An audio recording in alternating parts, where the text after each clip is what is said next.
I'm finally back with another LEGO City update and a new project, which is going to be a sawmill. For that, I've already prepared the basic structure of the building so we can directly dive into all the detail work, which is of course the most fun part of the entire design process.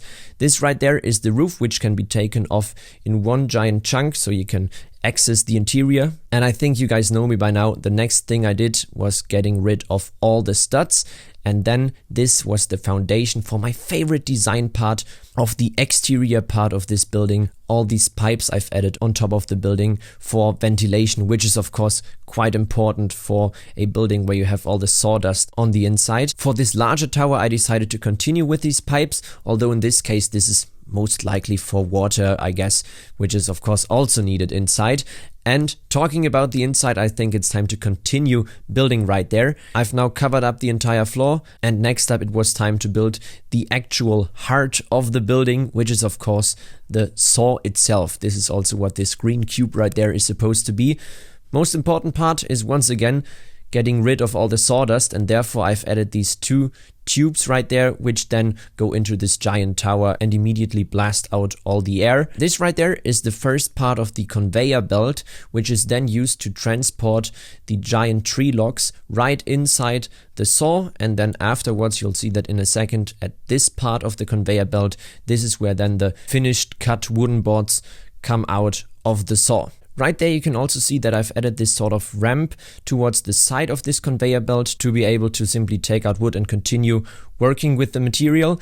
And now this is what I've also mentioned just a second ago. There you can see the log behind the machine, and then in front right here, this is where all these wooden boards then come out, cut by the machine, which simply meant that at this point I continued decorating the rest of the building with some workers, a ton of wood and so on. And now placing that finished building inside the LEGO City, we of course now have to continue on the outside. First of all, we have this gap in height for the conveyor belt.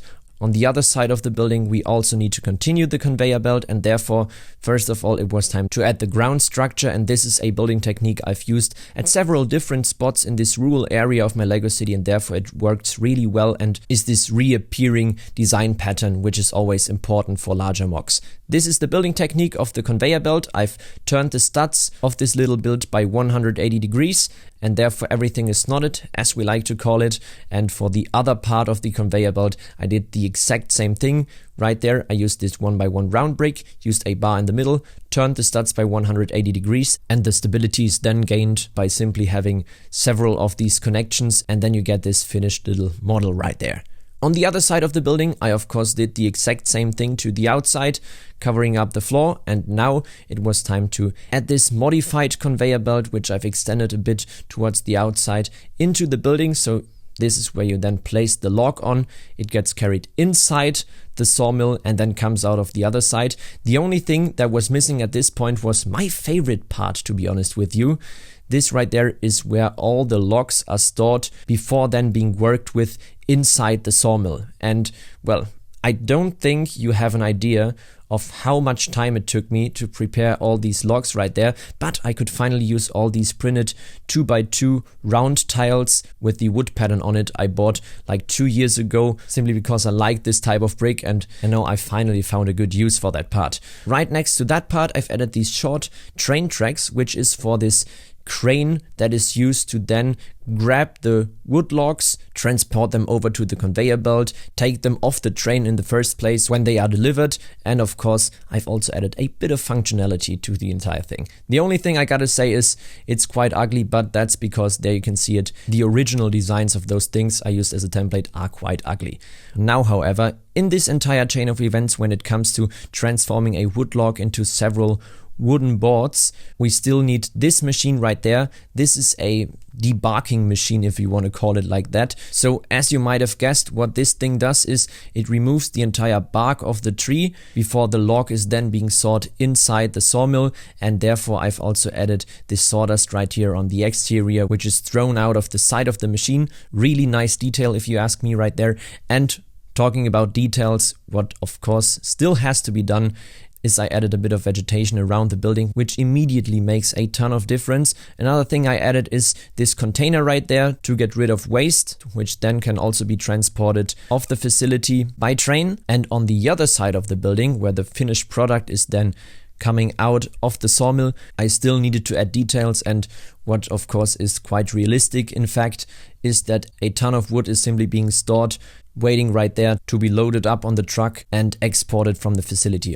Also right there I could make use of all these lovely printed 1x3 flat tiles, which just gives the entire build another extra level of detail. So with that first project of today's LEGO City update being completed, and before we dive into the extremely dangerous work, I'll quickly show you the before and after picture. I tried to recreate the perspective as perfectly as I could somehow do it, and this is what these two entire new base plates now look like. And with that, now it gets dangerous, because next up it was time to remove every single building from the little village, because we still miss one thing that is extremely important. The lighting is missing in this section. So over the past weeks we not only did a ton of new building, but also we lit up this entire section right there. This is now what the backside of all these new buildings looks like, and then afterwards my brother rebuilt the village. At this point, however, this is what it looked like underneath the LEGO City, which of course meant we needed to do a ton of organization, otherwise you simply lose track of where which cable goes. And now, at night,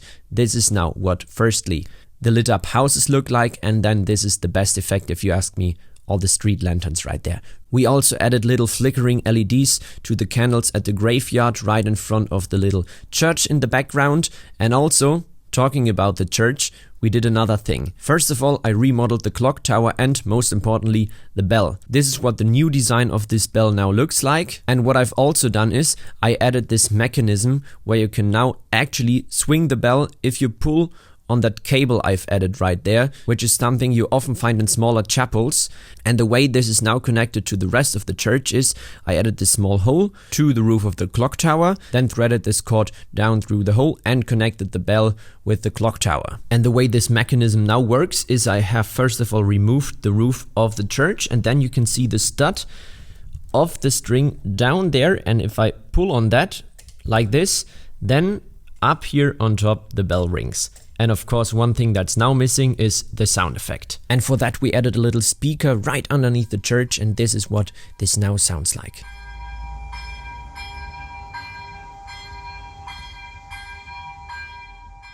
Coming back to the section of the LEGO City we've been working on towards the beginning of today's video, what you might notice in the background right there is that we slowly but surely start to run out of space. Of course, we still have that transition from the airport towards the rest of the city missing, and then also maybe another train station right there in the corner. But overall, I think towards the end of this year, this section could be somewhat completed. And although I already have plans on how I'm going to continue with that area and maybe switch out certain parts of the LEGO City, of course you might understand that I get somewhat nervous, because, well, I thought honestly that when I moved everything into this location that I wouldn't run out of space this quick, and well, this is what I now have to live with. But to end on a positive note, we still have this entire area right there empty, and if you have any ideas on what to build right there, put them down in the comment section below. And with that being said, that's it for today's video. I really hope you enjoyed, and I'll see you again in the next one.